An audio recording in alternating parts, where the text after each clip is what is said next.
বর্তমানে দ্রুত জীবনে ছোটোখাটো আর্থিক চাহিদা পূরণের জন্য অনেক সময় ঋণের প্রয়োজন হয়। ব্যাংকে গিয়ে ঋণের জন্য আবেদন করতে অনেক সময় নষ্ট হয়।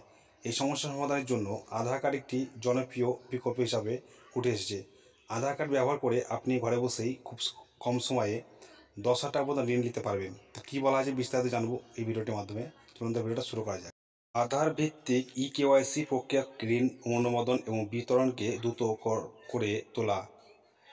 আবেদন করার জন্য কেবলমাত্র কিছু মৌলিক নথির প্রয়োজন, যেমন আধার কার্ড, প্যান কার্ড, আয়ের প্রমাণ এবং ব্যাংক অ্যাকাউন্টের বিবরণ। বেশিরভাগ আধার কার্ড ঋণের জন্য কোনো গ্যারান্টি প্রয়োজন হয় না। আপনি অনলাইনে বা যে কোনো ব্যাংকের শাখা থেকে আবেদন করতে পারবেন। এছাড়া আপনি যে কোনো মোবাইল অ্যাপ ব্যবহার করে ঋণের জন্য আবেদন করতে পারবেন। আধার কার্ড ঋণের জন্য আবেদনকারীর বয়স 21 থেকে 57 বছরের মধ্যে হতে হবে। ব্যক্তিকে ভারতীয় নাগরিক হতে হবে এবং একটি বৈধ আধার কার্ড থাকতে হবে। সবথেকে বড় কথা হচ্ছে এই ব্যক্তির 750 বা তার বেশি একটি ভালো সিভিল স্কোর থাকা অবশ্যই প্রয়োজন।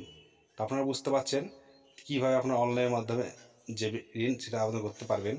তো কী কী ডকুমেন্টস সেটা লাগবে সেটা এখন বলা হচ্ছে। এখন ঋণদাতা প্রতিষ্ঠান ব্যাংক বা এনএফএফসি নির্বাচন করবেন।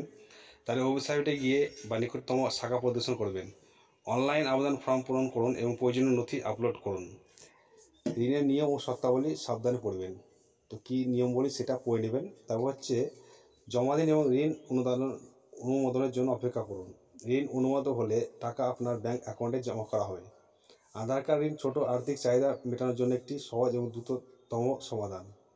ঋণ গ্রহণের আগে বিভিন্ন ঋণদাতাদের সুদের হার ও নিয়মাবলী তুলনা করে দেখা গুরুত্বপূর্ণ।